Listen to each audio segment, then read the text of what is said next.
buscando dónde. Ahí está. Perdón, pero estoy un poco Nos estamos acomodando. no, porque estoy muy medicada porque llegué y me engripé, así que estoy medicada. Mm. Pido disculpas si hago tonteras, más de las habituales, ¿no? Bueno, buenas noches a todos. Damos de vuelta inicio a Andamiajes Lacanianos Nómades Online, con el gusto de poder volver a comunicarnos con ustedes y de seguir reflexionando, pensando, creando, destruyendo, recreando, cuestiones del psicoanálisis. Por ahí como introducción y después de todo lo que hemos vivido, tanto en Marsella con un grupo llamado Place Publique, Clinique Zone, que actualmente se ha apartado de la École Lacanienne, mantienen el grupo que tenían, pero han tomado una distancia, han dejado la escuela, y junto con Estela participamos de esa actividad en Marsella, muy interesante, eh, con cuestiones que permiten pensar el psicoanálisis tal cual lo proponían ellos para el tercer milenio. Yo me quedaría con el título y por ahí en futuras conversaciones les diría cuestiones que hemos podido encontrar allí.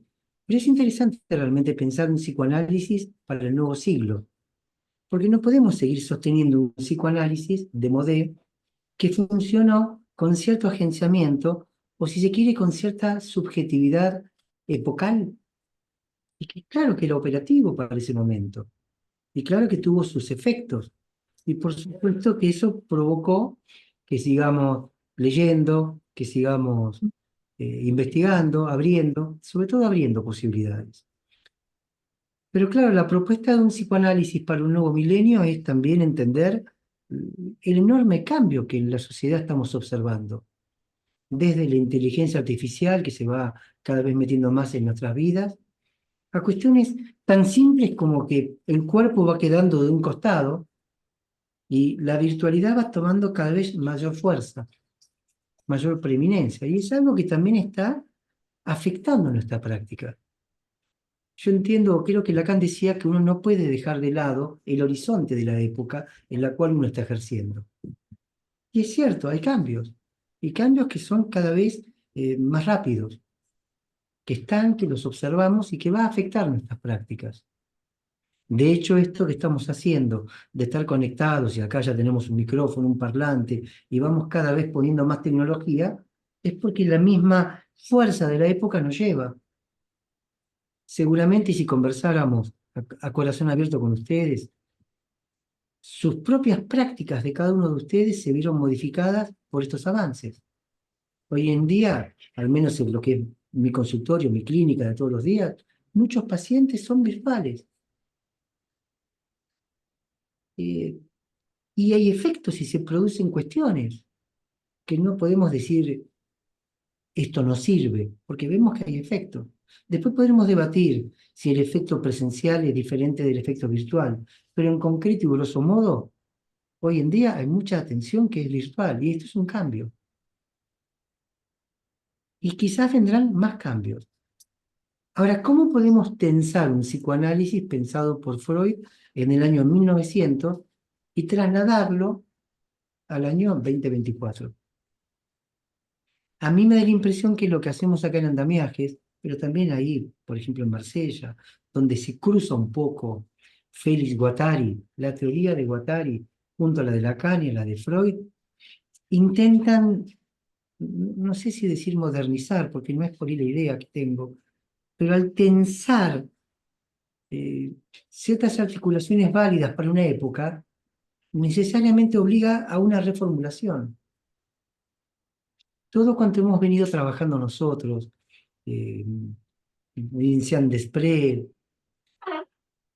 como les decía Guattari, esta idea de una lectura zapping para no generar una lectura cerrada, evolucionista, evolutiva, lineal, son intentos de comprender también los cambios que son fragmentarios y que se dan en varios lugares, pero no son algo que una vez que se da ya uno lo identifica. Porque en un mismo lugar, por ejemplo Argentina, vamos a tener lo que ocurría antes, lo que ocurre ahora y lo que está ocurriendo después. Porque las sociedades son fragmentarias también. Y los analizantes que nos vienen a consultar también vienen de esos archipiélagos. Hay gente que, por ejemplo, no quiere saber nada con la virtualidad y gente que no quiere saber nada hoy en día con la presencialidad. ¿Por qué? Porque no tienen que movilizarse, porque hacen home office y su vida, su mundo se ha construido de esa manera. Entonces la idea, por lo menos que tenemos acá en los encuentros con ustedes, es poder interrogar esto, es poder ponerlo en tensión y ver hasta dónde aguanta, qué se cae, qué queda. Yo creo que la idea que tenía Freud, por ejemplo, de conceptos como pulsión, transferencia, repetición, aún el mismo inconsciente, son conceptos válidos si se siguen sosteniendo, si se los puede articular en palabras y mantenerlos en su eficacia. Les voy a dar un ejemplo de todo lo que venimos conversando ahí en Francia también. Ningún concepto del psicoanálisis puede ser pensado desde la biología. Esto es un gran problema. ¿Cómo pensamos la noción de pulsión desde la biología? Es decir, que estas charlas que hemos tenido, esto de la era Guattari, Deleuze, Antedipo, Mil Mesetas, ponen en jaque nociones, edificios enteros que se nos caen. Porque, ¿dónde empieza la biología? ¿Dónde termina la biología? En cuestiones casi cotidianas que utilizamos siempre, se ve que si nos corremos un poco de la significación básica dada por un discurso dominante, aquello que parece ser un saber adquirido pasa a ser un saber que es endeble, que vacila y que no es tan adquirido.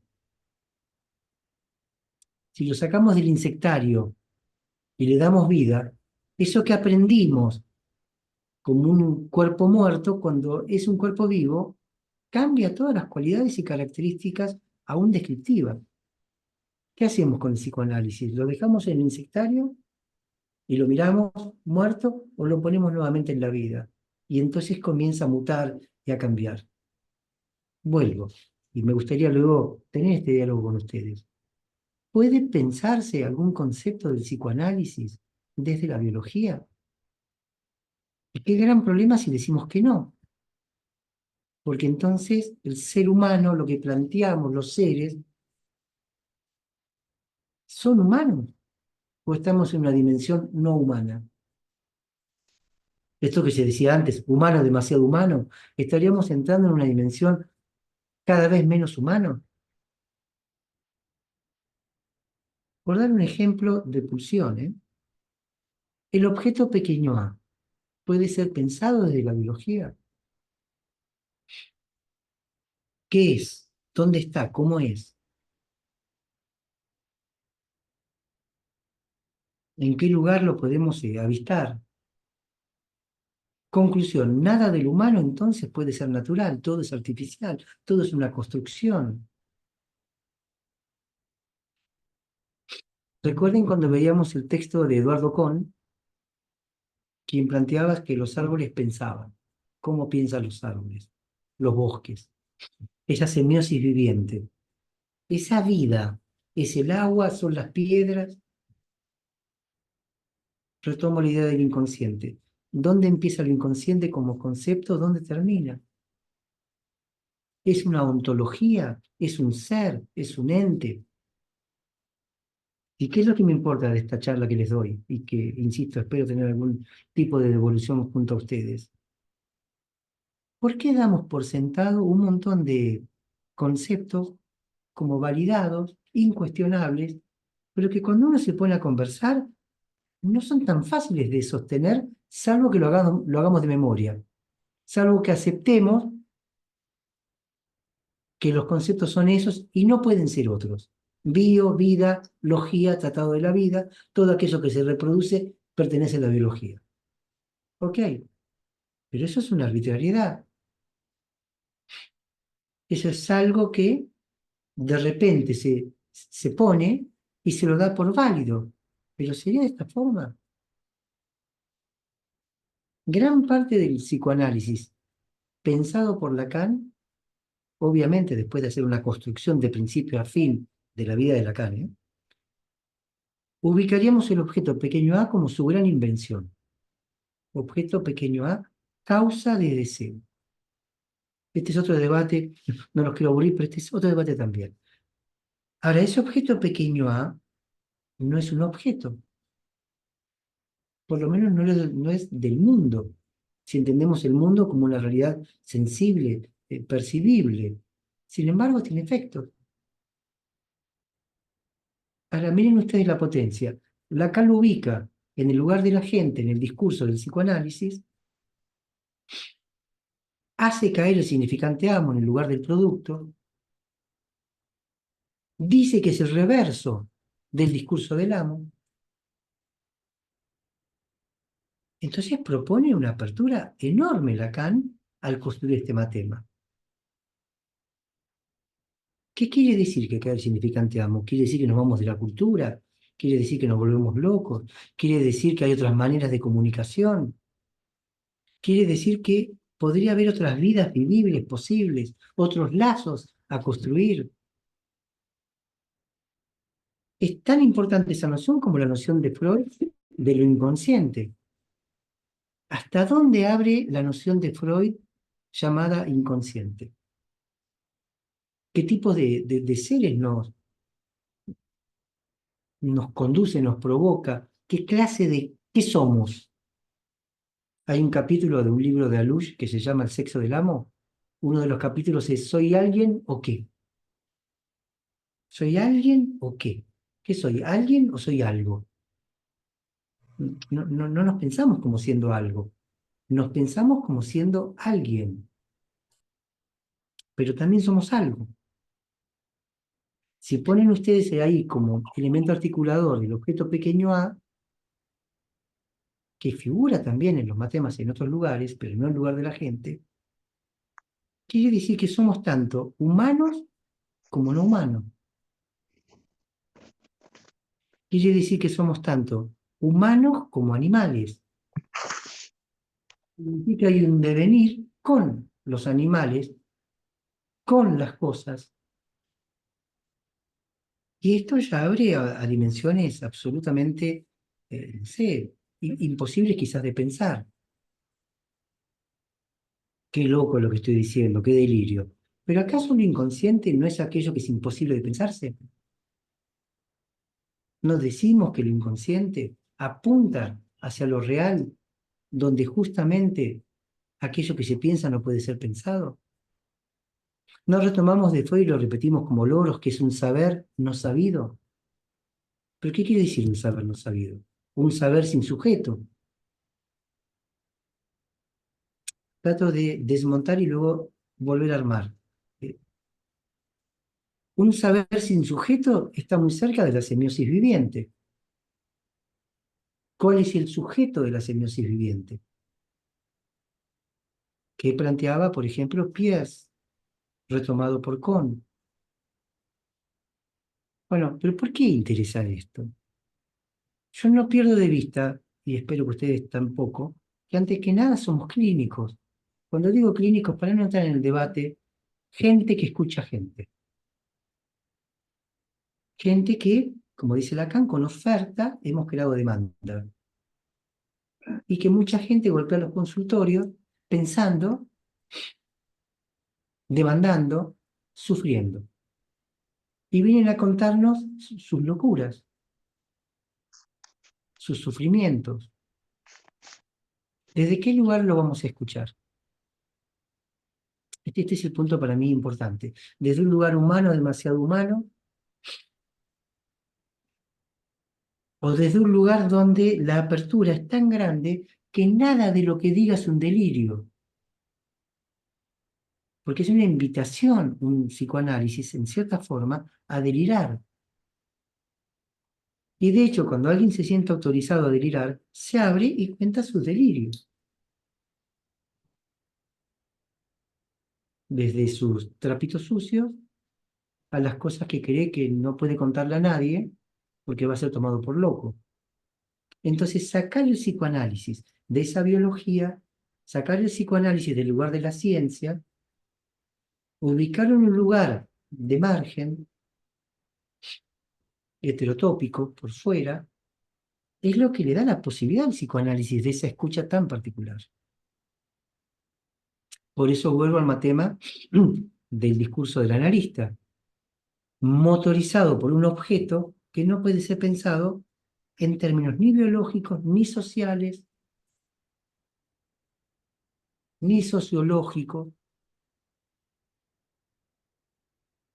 ni nada de las disciplinas que conocemos. De ahí lo extraño y la extrañeza del psicoanálisis. ¿Qué les pasa a ustedes cuando escuchan a alguien que no tenemos de qué agarrarnos, sería? De la misma forma que cuando leemos textos de psicoanálisis, no encontramos algo que nos apuntale en una lectura evolutiva que permita decir, esto ya lo sé, paso a lo siguiente, esto ya lo sé, paso a lo siguiente, esto ya lo sé, paso a lo siguiente, y tengo un plafón de saber que me vuelve un experto. ¿Por qué? Porque esto ya lo sé se transforma en no lo sé tanto, o casi no lo sé, y empiezo entonces a acumular ignorancias, no saberes, saberes supuestos. Y cuando miro la alforja, donde están los tesoros, resulta que no tengo nada, aunque la llené. Y prejuzgo seguramente, porque son gente que hace años está trabajando, que les pasa esto, que más lees, más escuchás, más sabés, menos entendés, más dudas tenés, más se abre, hasta que uno se da cuenta que esto es el psicoanálisis, un interrogante, que no va a tener jamás una respuesta, que cuando encuentro una respuesta no era eso. Como se dice habitualmente, cuando me supe todas las respuestas me cambiaron las preguntas. Y es de este orden, ¿no? De una inestabilidad permanente. Ahí en Marsella criticaban un poquito a Guattari, algunos diciendo, bueno, pero es inentendible. De hecho, lo dijo María Gritar también. Bueno, pero la cartografía, estas cosas, sí, que no se puede entender. Pero tampoco Lacan, pero tampoco Freud. ¿Acaso alguno de ustedes cree que se entienda a Freud? ¿Acaso alguno de ustedes cree que entienda a Lacan? Pueden sostenerse diciendo, no, yo entendí. Si Lacan en sí mismo es un choque de contradicciones, se avanza para un lado, va para el otro, sube, baja, dice esto, después se desdice, toma una referencia, parece que halló algo, después dice, pero no era esto.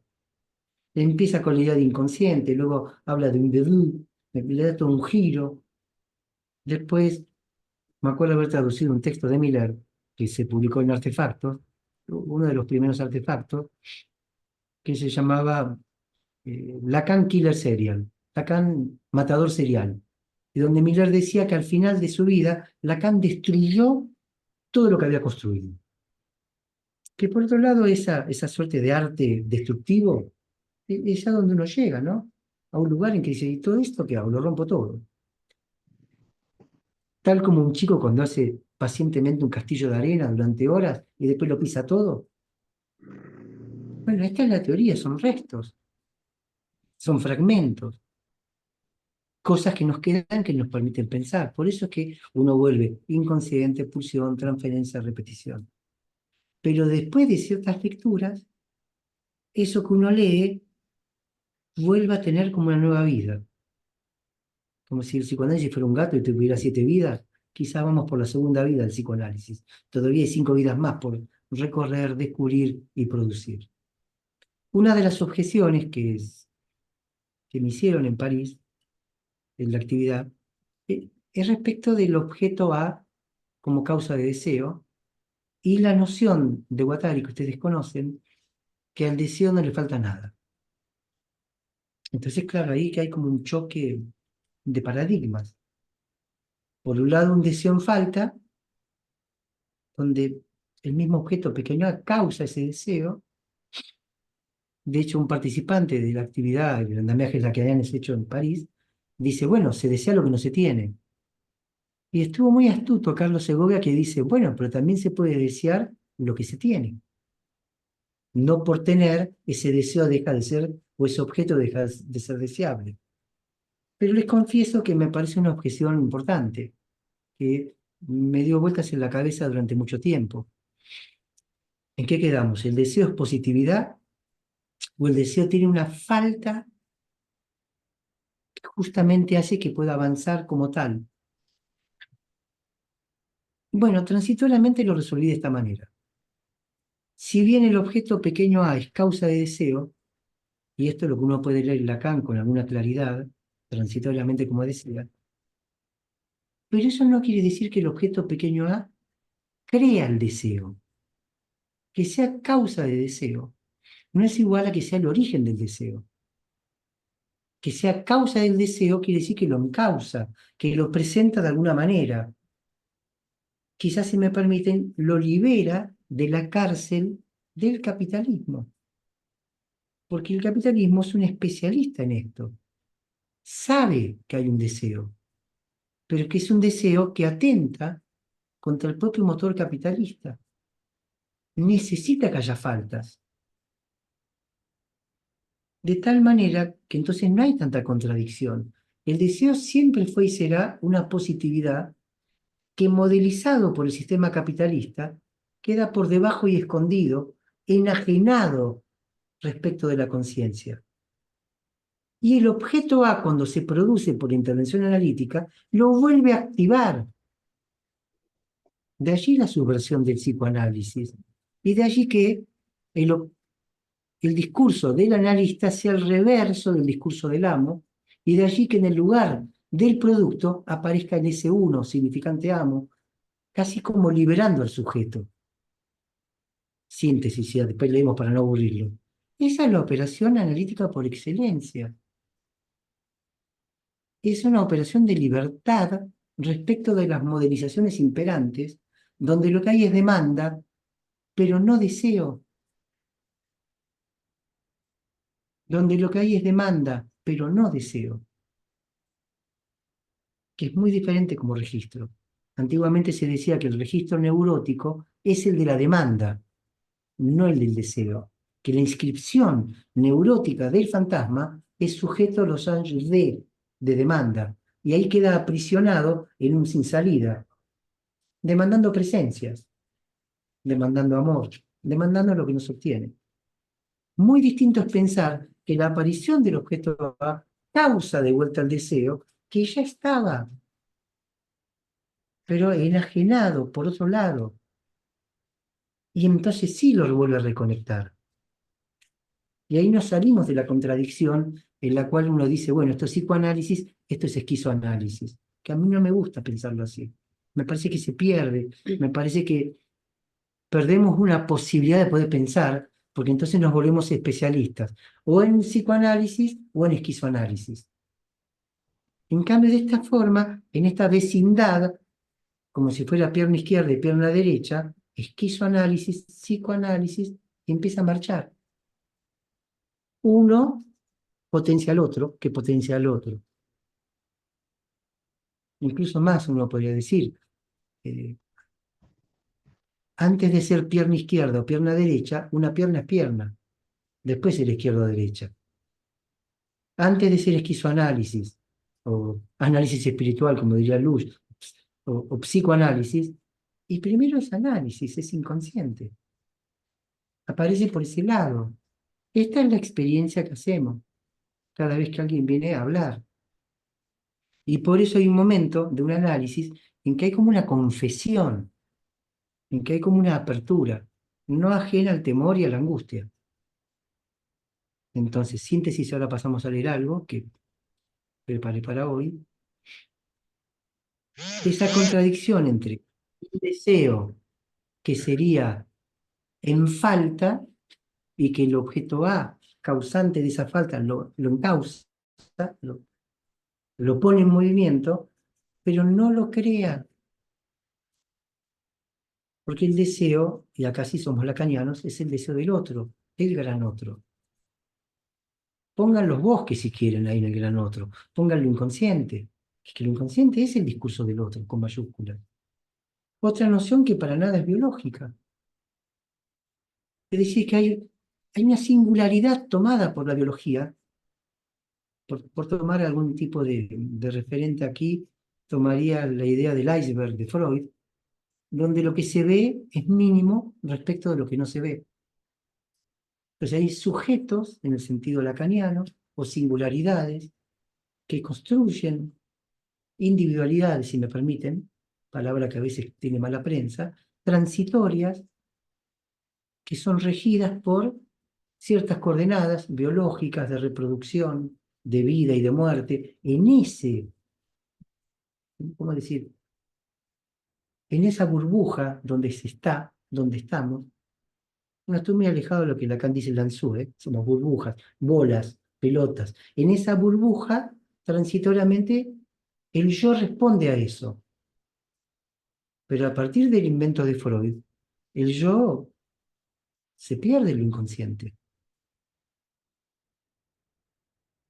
Freud mismo hablaba de un yo inconsciente, que prolongaba en un ello. No estamos tan alejados de lo que estamos viendo. Freud mismo rompe la biología al tomar la biología de Weissman, un biólogo que para nada era un biólogo de época. La misma noción de ello, que no sé por qué queda como ello, porque es el eso, mm, que el eso es interesante en el sentido del it inglés, es eso, somos eso. Vuelvo a lo que decía Lush, ¿soy alguien o qué? Pregunta que habita los sueños a veces, porque uno en un sueño puede ser una piedra, puede ser agua, uno se encuentra de repente en situaciones absolutamente impensables. Cuanto más traumático un sueño, más se queda uno pensando. Era una planta, era esto. ¿Soy alguien o qué? ¿O soy algo? Bueno, esta es la conversación que quería tener para empezar a leer. ¿Vos vas a leer algo hoy, por ejemplo? Yo, si no, dame el libro. Pero puedes leer un poquitito, si tenés ganas.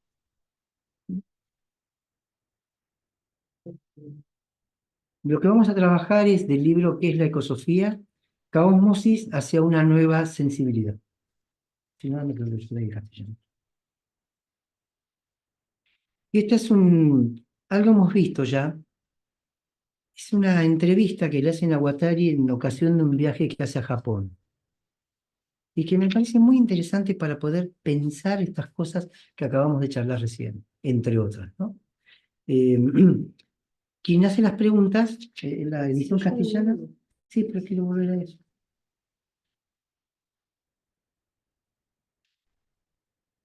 Quien hace las preguntas se llama Kunichi Uno, que es el traductor de las obras de Deleuze al japonés. Y vamos a retomar para darle continuidad a la pregunta que le hace la revista Terminal. Dale. Bueno, lo leo yo porque está sin voz ya. No, no es este. No, ahora sí. Él me dice lo siguiente. Para comenzar, creo que sería interesante que nos expliques tu itinerario, el desarrollo de tu pensamiento tras el Antedipo y Mil Mesetas. Vale la pena recordar que leer Guattari, tal como lo propone, por ejemplo, Segovia, que ha estado acá en Andamiajes, para llegar a un Guattari más allá de Deleuze, hay que pasar por el Guattari junto con Deleuze. Y esa obra más conocida por todos nosotros, Antedipo y Mil Mesetas, que hemos trabajado bastante, pero no hemos agotado en modo alguno. Quedaría un montón para ver de eso, ¿eh? Entonces Guattari le responde, en la época del Antedipo, en lo que me concierne, ya que es ciertamente diferente para Deleuze, acá ya hay una separación, porque este es un texto del 99. Deleuze sigue su camino, Guattari sigue su camino, pero habiendo quedado marcados cada uno con el olor del otro, pero sin embargo cada cual sigue su camino. Yo estaba muy preocupada por una crítica del estructuralismo y de la teoría lacaniana del significante.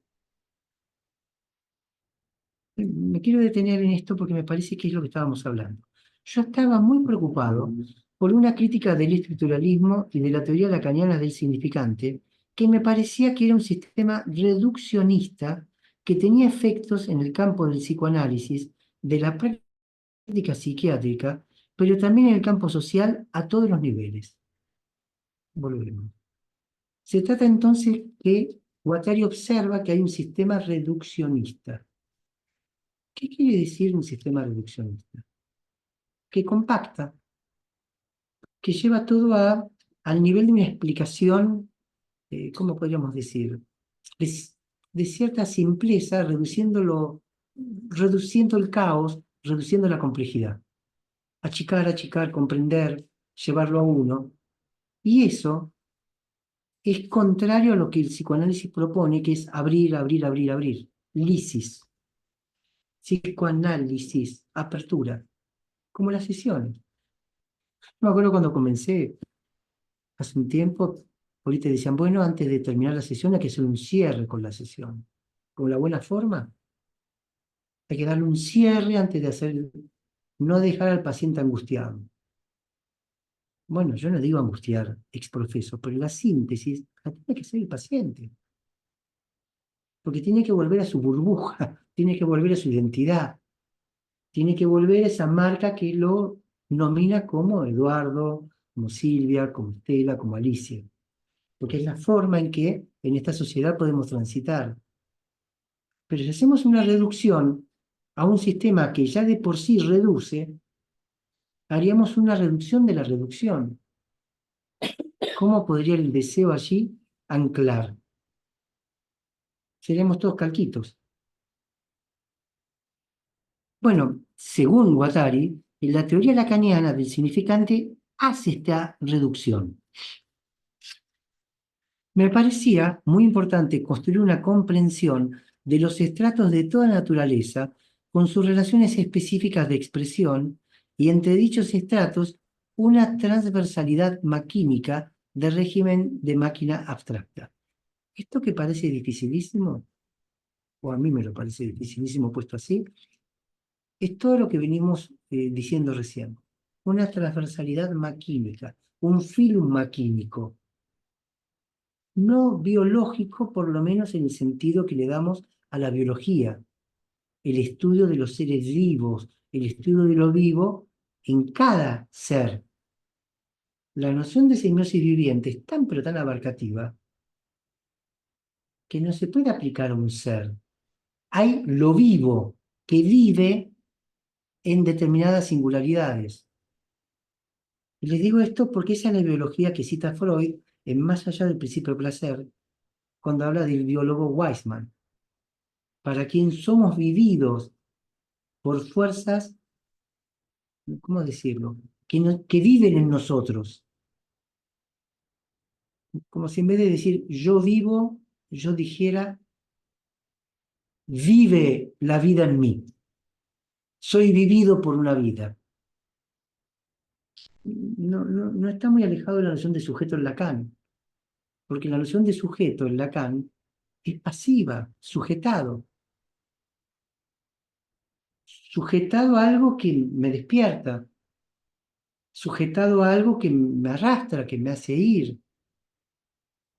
La pulsión misma me empuja, es una pulsión que no tiene, es una fuerza constante, dice Freud. Esa es la transversalidad, es esa máquina abstracta que no para de maquinar.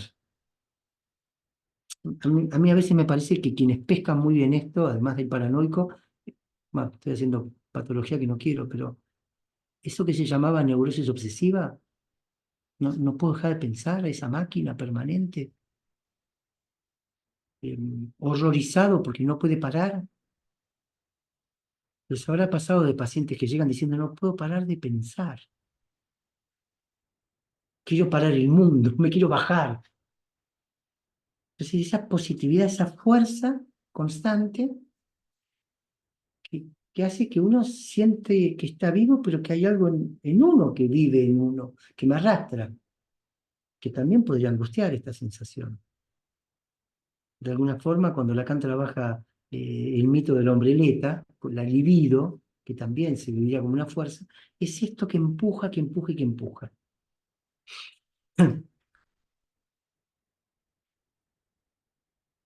Vuelvo entonces, para que podamos dar una vueltita más.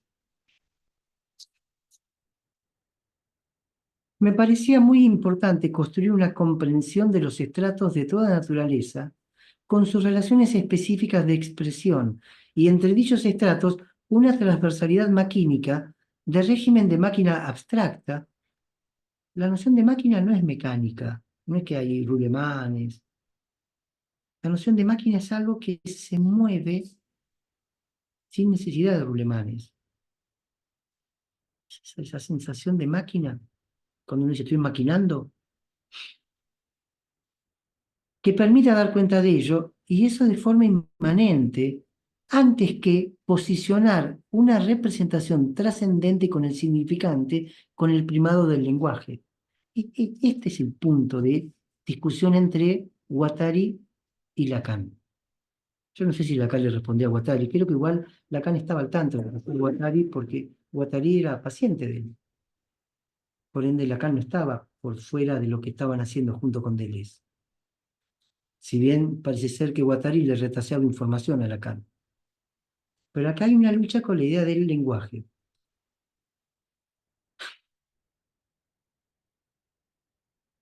Yo no sé hasta dónde esto que dice Guattari, esto también lo dije ahora en Francia, está tan dirigido a Lacan como a los lacanianos.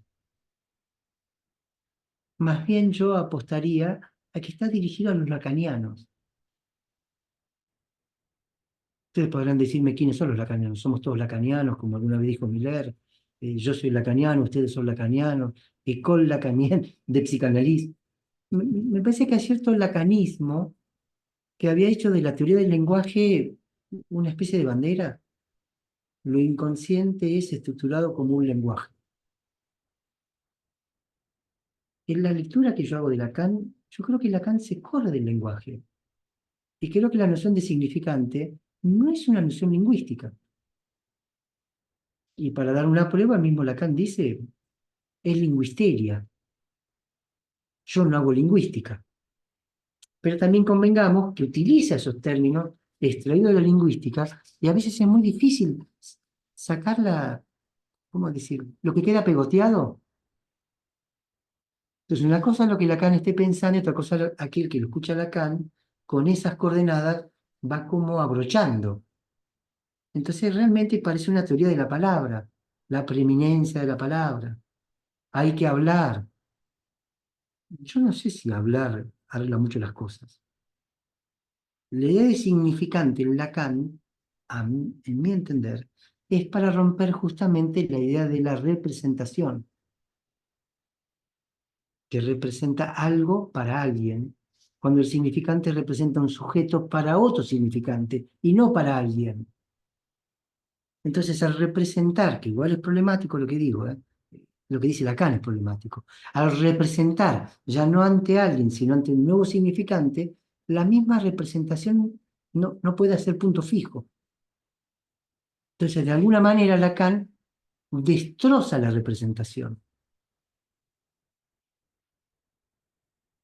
¿Por qué tiene que hacer esto Lacan? Porque Freud ya viene con la idea de representación. O sea que como que cada marco teórico viene hipotecado con un marco anterior. Porque Freud asistía a los seminarios de Brentano. Y Brentano hablaba de la representación consciente. Entonces, ¿qué hace Freud? Habla de la representación inconsciente, que es una aporía, es una paradoja. ¿Cómo podría haber una representación inconsciente? ¿Ante quién representa entonces? Porque si representa ante el yo, es consciente. Si es inconsciente, ¿ante qué representa? Es decir, no hay ahí persona, no hay... Ese es el inconsciente, una representación carente de la representatividad. Entonces, representación inconsciente en Freud, simorónica, paradojal, significante lacaniano, no lingüístico, máquina abstracta en Guattari. Cómo vamos pensando, cómo vamos armando esta lectura así zapping de atrocitos. No se ilusionen cuando comprendan porque después cae esto también, ¿eh? ¿Por qué máquina también en Guattari? Para salir de la idea de estructuralismo. Porque el estructuralismo propone algo estructurado, por ende limitado. Está la estructura y está lo estructurado como dependiente. La noción de máquina conecta máquinas con máquinas, es al infinito, es rizomático. Entonces vuelvo al otro. No es un sistema reduccionista. Ergo, en términos clínicos, no hay por qué hacer una síntesis. Todo lo contrario, una apertura de apertura de apertura. Que un paciente salga mareado de su sesión, confundido, está fantástico. Se tiene que sentar a tomar un café a veces a ver cómo reordena un poco, lo cual es un efecto clínico genial, porque tiene que, como el GPS, tiene que volver a encontrar las coordenadas que a él lo ubican como tal sujeto, hijo de tal padre, de tal madre, trabajando en tal lugar, casado con tal cosa, pero volver a resignificar eso. Si mis palabras pueden transmitir la potencia de esto. Porque si no, nos quedamos como adaptando sujetos a la sociedad, volviéndolos más normales. Y la subversión del psicoanálisis pasa por este lugar. Subversiona todo. No hay algo que quede por fuera de eso. Pone en cuestión absolutamente todo, sistema social, lugar donde vivo, lo que quiero, mi género, mi identidad. Como si uno se sumergiera en el caos y sale. No me quedo en el caos, tomo lo emergente. Lo emergente es lo que se produce en esa decomposición, que no puede ser absoluta. Ese emergente me permite como tener fichas nuevas para poder jugar de otra manera el juego que estoy jugando. Ese es un área de libertad que también debe ser aplicado en la teoría. Porque si la teoría es cerrada y reduccionista, acéptenlo, uno trabaja según cómo piensa la teoría. ¿Qué vamos a hacer? Si pienso en términos reduccionistas, voy a trabajar de una forma reduccionista. 3 entrevistas, diván, al estilo Miller, entramos por el síntoma, terminamos por el fantasma. 2 dimensiones clínicas. Empiezo por el síntoma, atravieso el fantasma, fin de análisis. Listo. Todo un camino. Pero un camino que entonces no es una apertura, es una reducción. ¿Qué es un fin de análisis? ¿Se termina alguna vez?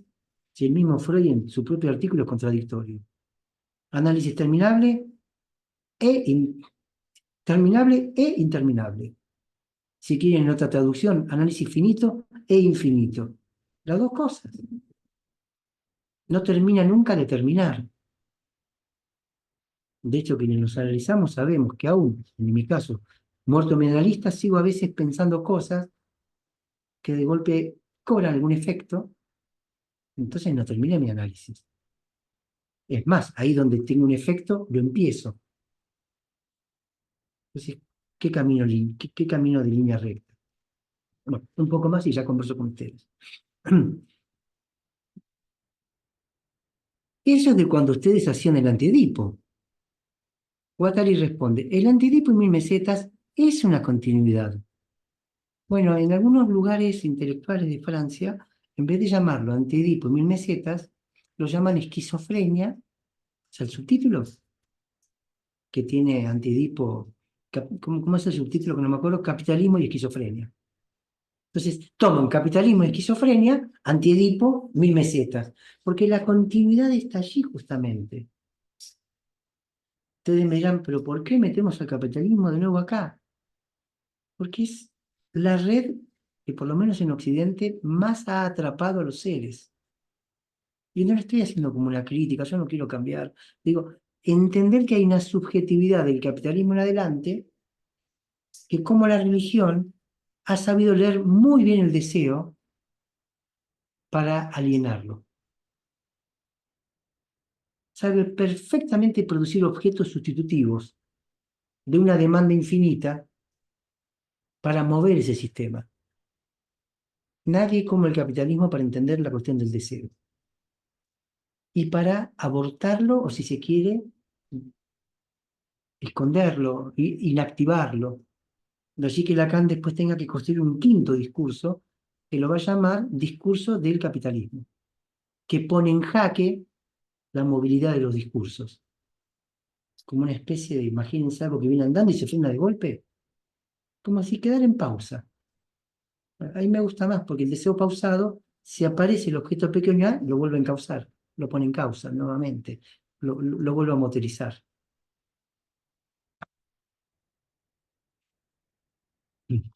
El tema, dice, los temas que se despejan ahora para mí, es intentar captar las implicancias, se podría decir, de esta filosofía de la inmanencia por relación a la representación. Me parece que eso implica un cuestionamiento radical de la ontología, es decir, que en la continuidad del pluralismo semiótico que se situaba para la época del Antiedipo, está la necesidad de situar un pluralismo ontológico. Esto tiene una fuerza.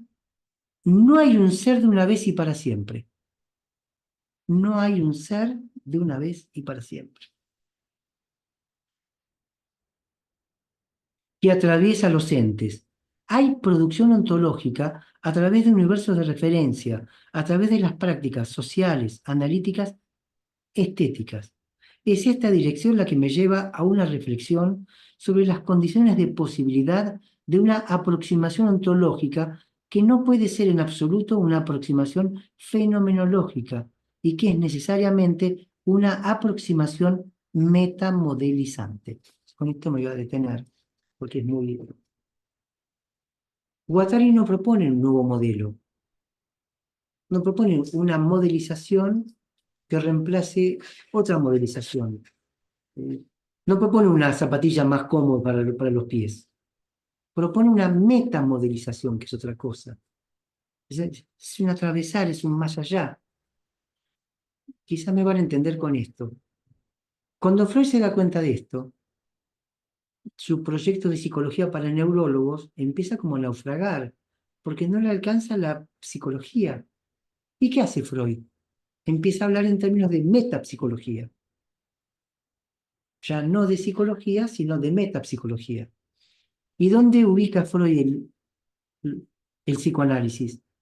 En la metapsicología, más allá de la psicología, no en la psicología. Grave confusión en muchos países, como si fuera lo mismo. Grave confusión de las universidades, donde la gente se recibe de psicólogo pensando que son psicoanalistas. Y entonces no son ni psicólogos ni psicoanalistas. La universidad es de psicología. Entonces la confusión que criticábamos a los médicos, que se decían médicos psicoanalistas, la terminamos heredando los psicólogos, que somos psicólogos psicoanalistas. Ni lo uno ni lo otro, por pérdida de identidad, de caída, de choque, como quedar entre Guatemala y Guatepeor. Entonces no pasa por ese lugar, no se trata de esa producción, es una metapsicología, y acá Guattari propone una metamodelización. Quizás Lacan en su momento provocó un metalenguaje, un más allá del lenguaje, que esta es la noción de significante a mi entender, aunque luego cae en la teoría, aunque luego Lacan lo haga caer. Pero lo hace caer, creo, por esta herencia lingüística de la cual no se pudo desprender, que le costó desprenderse de eso.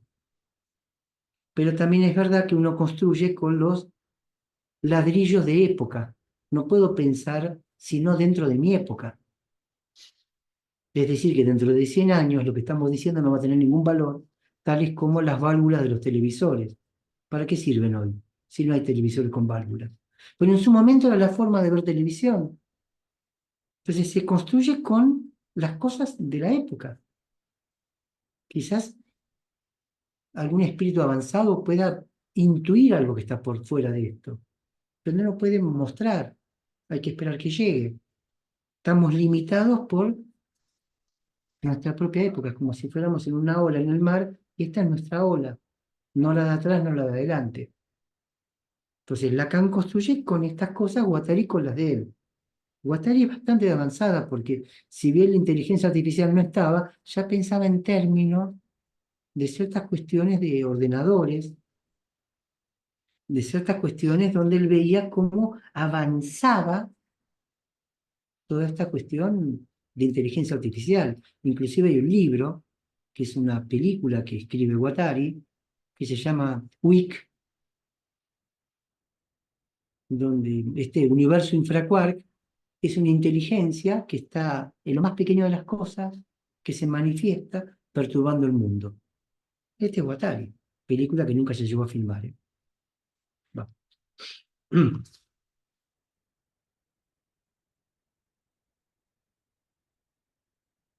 Esto es lo que me lleva también a situar funtores ontológicos, que a partir de una noción que no es ni la del ser y la nada, ni la del ser y el ente, ni la de la materia y el espíritu, sino una categoría de entidad a velocidad infinita, que habita al mismo tiempo el caos y la complejidad, que se desplaza a velocidades infinitas entre el caos y la complejidad.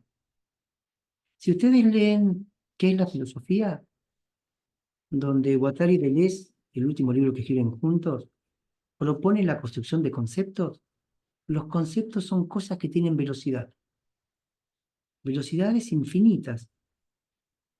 Estamos armados y atravesados por velocidades, al punto tal que me parece que cuando esa velocidad es demasiado rápida se produce ansiedad. Siempre me pareció que la ansiedad es cuando uno va más rápido que el tiempo de la burbuja donde está.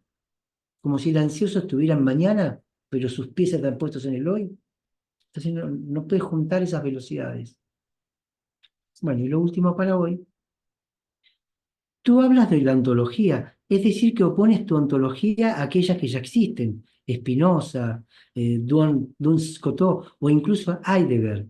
Cuando pronuncias la palabra ontología, necesariamente se pensará en otras exigencias filosóficas. ¿Cómo sitúas ese término? ¿Por qué hace falta decir ontología? Yo no reivindico ninguna ontología, es claro, puesto que hablo de metamodelización. Vuelvo. Yo no reivindico ninguna ontología, esto es claro, puesto que hablo de metamodelización. ¿A dónde apunta Guattari? A metamodelizaciones. ¿Qué significa eso en términos simples, sencillos? Que cada quien pueda, ¿cómo decirlo?, reinventarse según su singularidad. ¿Alguna vez se preguntaron qué modelización les habita? ¿Cómo fueron modelizados? ¿Qué clase de máquinas somos? Hoy me decía un analizante, dice, desde que dejé un trabajo y ahora soy independiente, dice, trabajo más que antes, me exijo más que antes, me di cuenta que soy más jodido que mi jefe, del cual yo me quejaba.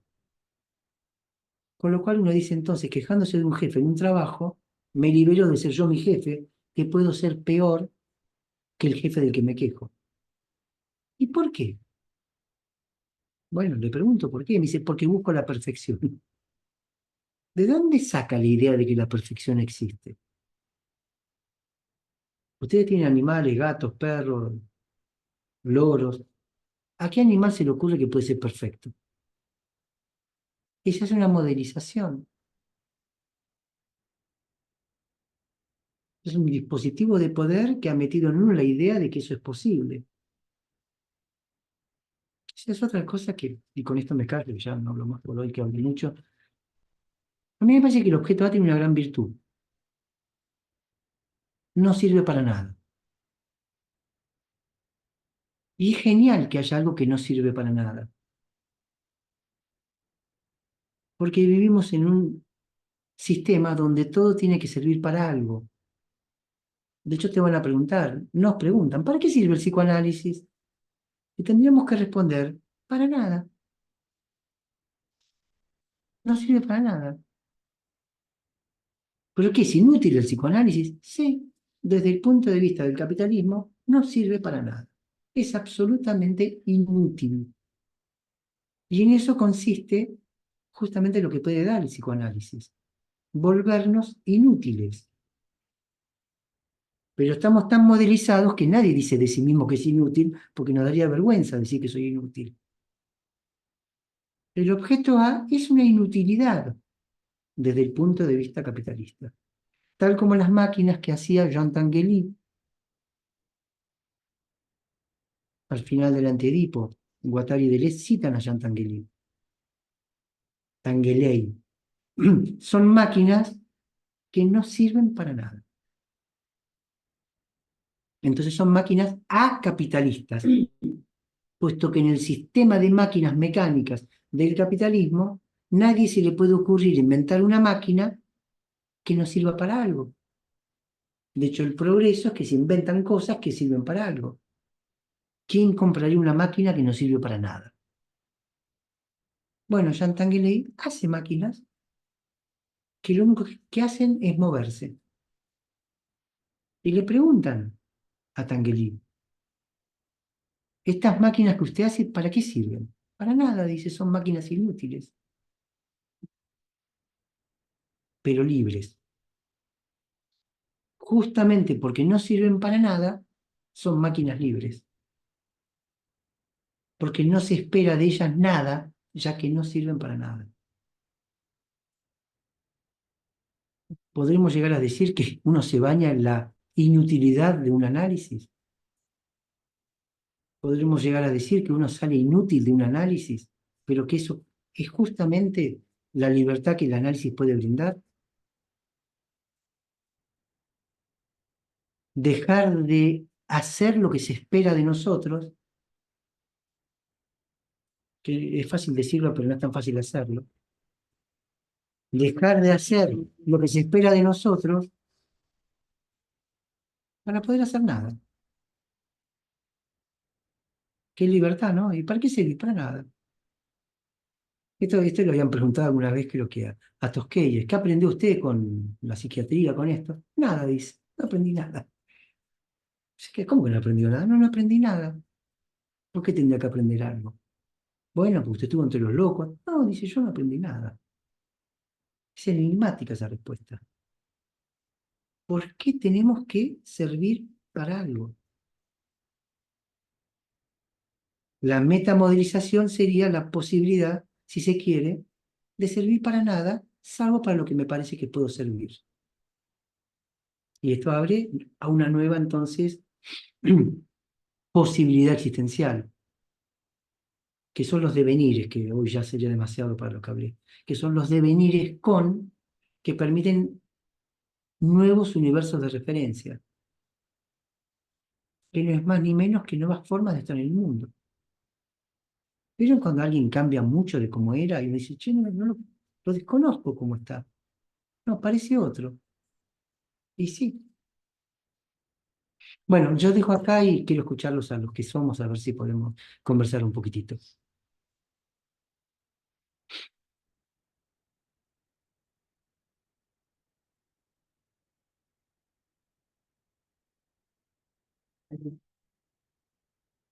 ¿Cómo? Maestro, me deja sin palabras, pero fascinado. Julio, ¿vas a hablar vos? Me deja sin Acá palabras, está. pero fascinado, fascinado con todo lo que ha dicho. Ah, bueno. Es un discurso maravilloso. Felicidades. Gracias, maestro, por retomar este seminario nuevamente el día de hoy, 19 de junio. Perdón, también ando un poquito mal de la garganta como Estela, pero Marcelo. aplausos y más aplausos para ustedes. Bueno, gracias, Julio. Alicia, no, no, no se te escucha, ¿eh? Tenés que desmutearte. Sí, bienvenido también. Yo comparto lo Ah, mismo que dice Julio, esto de retomar estos encuentros, estos andamiajes. Eh, Me quedé con, me llama la atención la palabra metamodelización. Entonces yo decía, a ver, meta, modelo, ¿no? Y tengo acá el celular y dice, y, alguien se mutea. así porque hay un micrófono encendido. Acá, ahí ya se muteó. Bueno, no sé, no sé si va esta, pero encontré que ejemplos de metamodelo. Por ejemplo, dice metamodelo del lenguaje. Por Ujú. ejemplo, no soy bueno para las matemáticas. Los idiomas no son los míos, tengo que estudiar, no puedo conseguir pareja, ¿no? Y después dice que el metamodelo, ¿qué es el metamodelo del lenguaje? Que es una herramienta que nos proporciona un tipo de programación, por ejemplo, neurolingüística. Eh, no sé porque también yo recuerdo cuando leíamos 1000 mesetas, que eh, Deleuze o Guattari utilizaba estructura, pero no como pensamos nosotros en estructura como algo cerrado, sino que tenía otro, es como otra conceptualización de estructura. Entonces, no sé si vale esto de pensar meta, modelo, ¿no? Modelización, ¿no? Es lo que dice, ¿Cómo será esto? Para abrir este claro, no término? sé si lo puedo contestar, ¿no? Pero me parece que lo que dice es metamodelización, que no es igual que metamodelo. Me parece que la metamodelización es como, para pensarlo, Alicia, ¿eh? Y lo Sí, podemos sí, seguir otras veces. Cuando Lacan dice que el psicoanálisis, más que un estándar, es un standing. No me sí, acuerdo si dice en principio, no me acuerdo dónde, en alguno de los escritos, sí, eso sí seguro. Entonces, es un estándar, es algo que, standing es algo que va haciendo. La metamodelización tiene ese mismo sentido. Eh, Rompe el modelo sin llegar a construir otro modelo. Lo que vos decís de claro, lenguaje o porque esto que estamos... sería como, A porque ver, metamodelo sería como una cosa, un concepto. La otra es la acción sí, llevada en a la pan, acción, la claro, pero que modelización, mira, sería como, como estar en como una permanente metamodelación, permanente, ¿sí? claro. Como, claro, no renunciar, así como decimos que el psicoanálisis es una praxis Ujú, que no puede ser pensado como una teoría porque eso es un modelo, que de hecho tenemos un gran problema con los modelos mm, en psicoanálisis.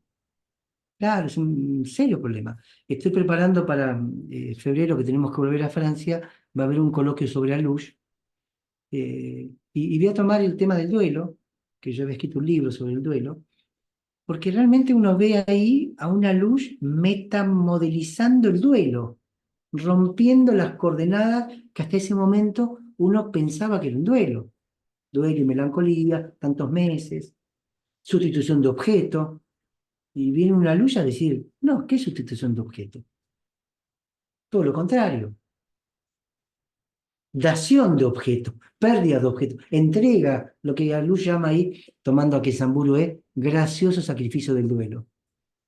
Dar el objeto, entregar el objeto. Muy diferente, rompe esa idea. Pero yo Es pensaba una mientras luz preparaba esto, en duelo, ¿no? Eduardo, perdón, una luz muy en fuerte. duelo además. Una luz en duelo, Mira, ¿no? iba a decir eso. Claro, iba a decir eso, porque él dice, hay tres cosas en las cuales yo me baso para esto. Una es que en Samburu otra creo que era Shakespeare, y otra que estoy en duelo. O sea, la experiencia del el texto eh, erótica del duelo en tiempo de la muerte seca es el duelo de Alush puesto en acto. Y de ahí él extrae esta versión, no de la teoría, la extrae de su dolor. Y creo que es uno de los textos que, no sé, a mí más me gustan de Alush, porque está escrito con esa fuerza de aquel que lo está... No, no es un estudio académico, que me leí 450 libros entonces yo soy un especialista porque leí todo lo que hay del duelo. Y es un tipo en duelo. Sí, está perfecto. Pero termino con esto de Alicia. Entonces lo veo como algo, la metamodelización, como el inicio de algo que no va a cesar nunca. Por eso a mí me gustan también que los nómades. Es como un nomadismo dentro de un territorio en el cual uno va a estar, pero creo que Camus dice, poder ser extranjero en la propia tierra, poder ser nómade sin tener que irse a, no sé, por los caminos de África. Una una suerte de nomadismo que metamodeliza permanentemente, como un intento de respuesta, Alicia. ¿Quién estaba queriendo preguntar? Néstor, Néstor. Sí, ¿se escucha ahí? Sí, perfecto. Ah, eh, no, ya era recién sobre el texto, ya pasó, de Alush.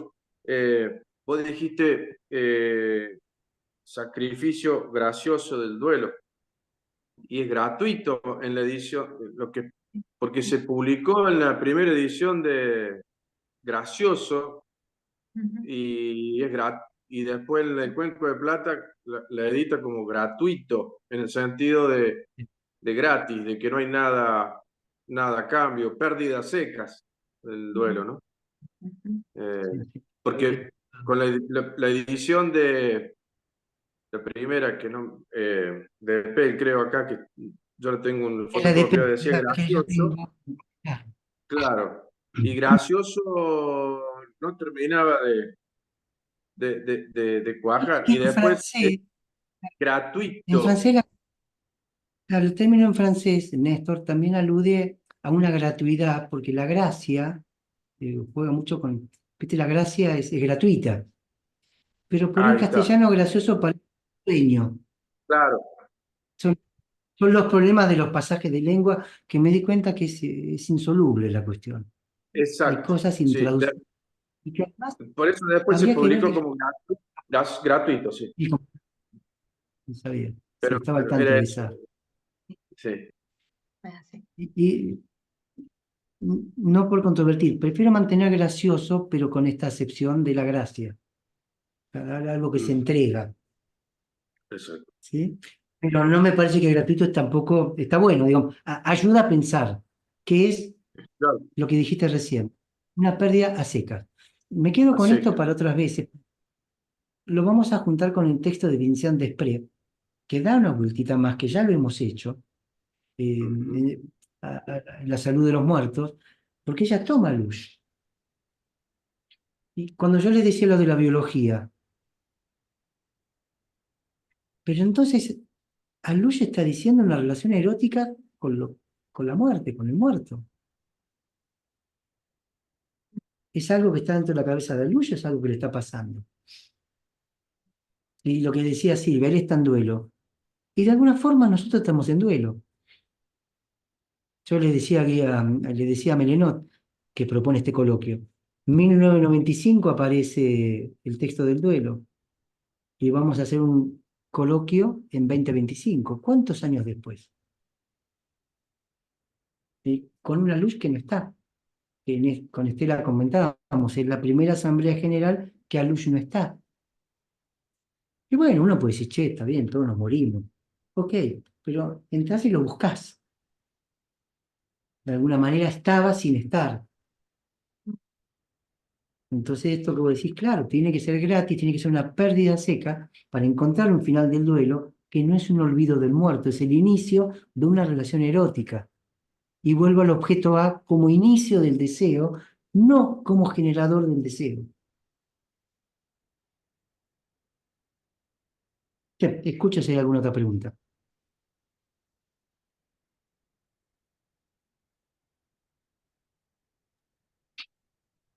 Hola, ¿cómo están? Me quedo por ahí Ariel, también cuando vos decías, Eduardo, pensando también en el tema de la praxis, si sabemos cómo estamos metamodelizados o podríamos decir cómo modelizar. nos fuimos configurando o desde dónde sabemos de dónde se produce nuestra subjetividad, en todas las cosas que uno hace, ¿no? Con este I, ¿no? Pensando en otro espacio también virtual, de un seminario de cine que hago con Roger Cosa, que es presencial los viernes en Córdoba y los jueves se hace de manera virtual, ¿no? Pensando la praxis en tanto que este es un seminario que apunta no a la crítica, me parece esto, me gustó, no me gustó, sino cómo vemos cuando vemos, ¿no? Una especie de alfabetización visual. ¿Desde dónde podemos decir que algo es lento, es rápido, es Exacto. aburrido, el final no me gustó, ¿no? Entonces, una de las propuestas que hay que propone el seminario es saber desde dónde uno dice que algo es lento, o es rápido, o es aburrido, ¿no? Me hizo esa reverberancia y amplificación, ¿no? De poder, estas cosas que uno experimenta, ya sea un duelo, un enamoramiento, o cualquiera de las emociones, la ansiedad. Por ahí la gente puede estar ansiosa todo el día, pero sin duda que la ansiedad es un mecanismo se nos puede disparar en algunas cuestiones y es una intensidad que sentimos. Uy, esto apareció con más velocidad quizás, ¿no? Pero es siempre importante eso, ¿no? Saber desde dónde uno practica esta cuestión. A veces decir, bueno, psicología, psicoanálisis, psiquiatría, esquizoanálisis, mundo así.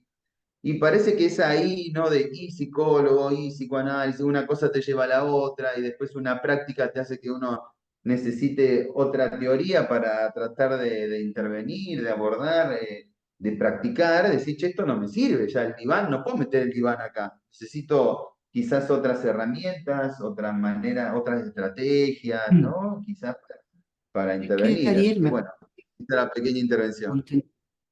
no, tu intervención me parece esclarece o me permite decir algo más de la pregunta de Alicia, porque justamente la metamodelización produce eso, que los referentes que tenía me empiezan a no servir. Lo que vos acabas de decir, ¿no? Los modelos, cuando empiezo a interrogarlos, eh, ¿por qué hago esto? ¿Por qué tres entrevistas y diván? Yo hace tiempo que dije eso, pero en un momento era Incluso así. más, que a veces lo decimos de lo que uno lee, también con las películas, cuando una película tiene ese brillo artístico poderoso de un autor, y uno ve una de esas películas, uno queda como ese que te querés salir a tomar el café y pensar qué pasó, por qué mi papá, esto, lo otro, moviliza de una manera, y uno ve la película en un momento, quizás metamodelizado o con ese andamiaje, y de repente la ves 20 años después, volvés a leer, no sé, el texto del duelo, o una película poderosa. Yo la otra vez vi Alemania Hora Cero de Rossellini. Él termina la Segunda Guerra Mundial, lo que es el neorrealismo italiano, y va a un Berlín totalmente destruido, ¿no? Si pensamos también cómo se puede acabar un mundo, La, quizás no con la educación. bombas, pero con Sofía, a filmar y a registrar ese mundo que ya no existe más. Mira, con esto que vos decís, ahí en Marsella, Mayet Vitar pasó una película japonesa que se llama eh, Lluvia Negra. No sé si estará en castellano, es sobre la explosión de Hiroshima, donde la pregunta es, ¿por qué en Hiroshima y no en Tokio? ¿Qué pasó? ¿Se pusieron de acuerdo? ¿Por qué fue ahí? Pero además vos ves la destrucción y esa película tiene dos finales. Él la filmó con dos finales distintos. Un primer final que termina, bueno, cuando alguien se va a hacer un peregrinaje por Japón, y otro final que es más moderno, que muestra cómo se venden los souvenirs en Japón de la explosión nuclear, donde vos podés comprar, por ejemplo, un cacho de ladrillo de su momento, y cómo van los norteamericanos que tiraron la bomba ahí y lo compran. Y decís, qué bárbaro, el capitalismo agarra todo, la muerte, no se le escapa nada. Entonces vos ves los mismos japoneses, el director es un japonés, buscala después la película, y vos la vas a encontrar. Lluvia Negra, Pluie Noire, debe estar en castellano, supongo. lluvia negra porque como cae la bomba, luego llueve como un ácido que rompe la piel, mata a la gente, es terrible la película. Pero vendiendo los souvenirs, como si no hubiera habido eso que ocurrió. ¿Mm? Entonces creo que, por eso te decía, me permite responder con, no sé si con más precisión, pero arrimar más el bochín.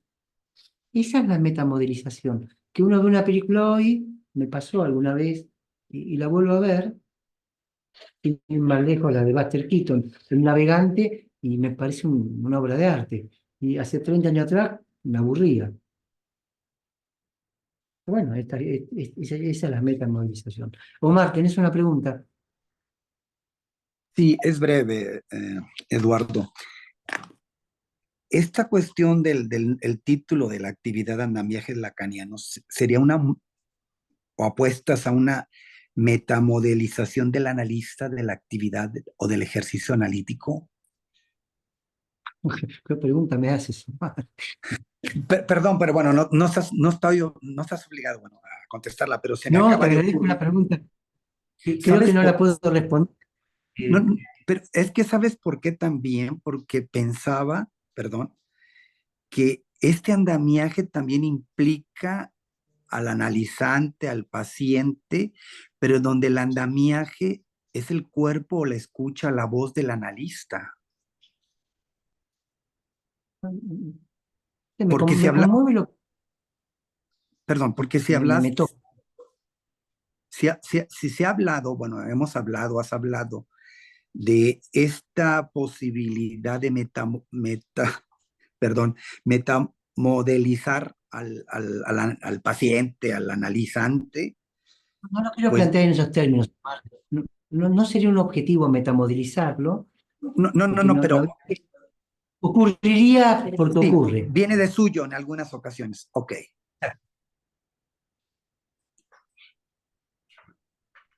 Y seguí. ok.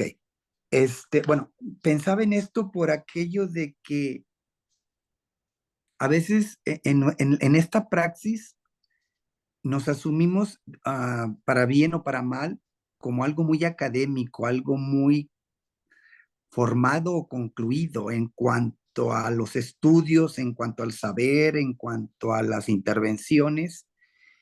Y a mí me parece que eso es ya desde lo que tú estás planteando aquí y en otras ocasiones, ya es subversivo y más que una disidencia del psicoanálisis, me parece que es una disidencia en este discurso en el psicoanálisis, o sea, desde adentro, porque y lo articulo con lo de Alush, o sea, con su texto, o sea, y precisamente el año que viene son 30 años de la aparición del texto del 95, ¿no? Sí, el duelo en tiempos de la muerte seca, ¿no? Entonces, en esa experiencia parece que nos hemos modelizado en querer leer conceptos, teoría, y no sé, se deja de otro lado la Claro, experiencia, creo la que vivencia. claro, lo que Gracias. dijo, no, gracias a vos.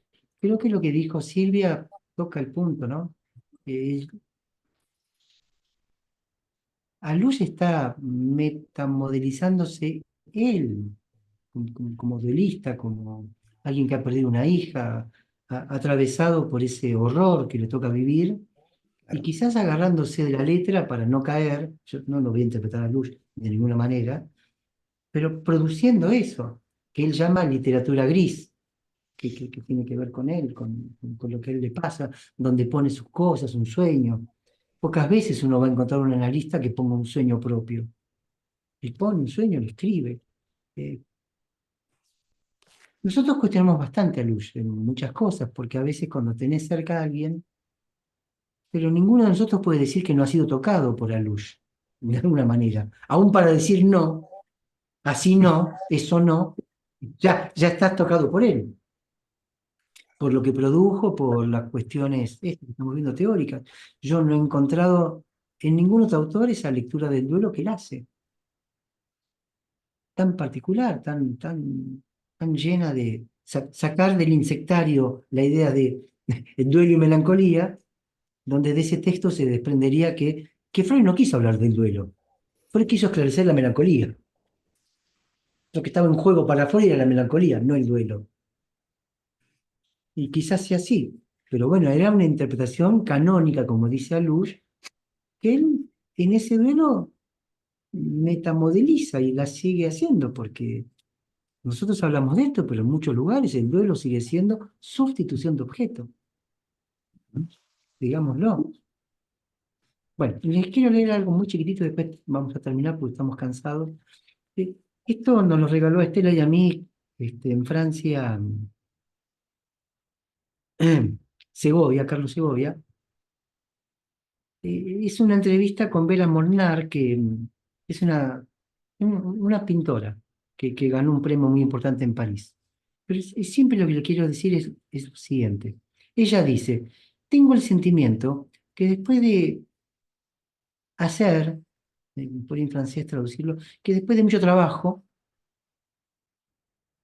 bastante trabajo, llega un momento de sorpresa.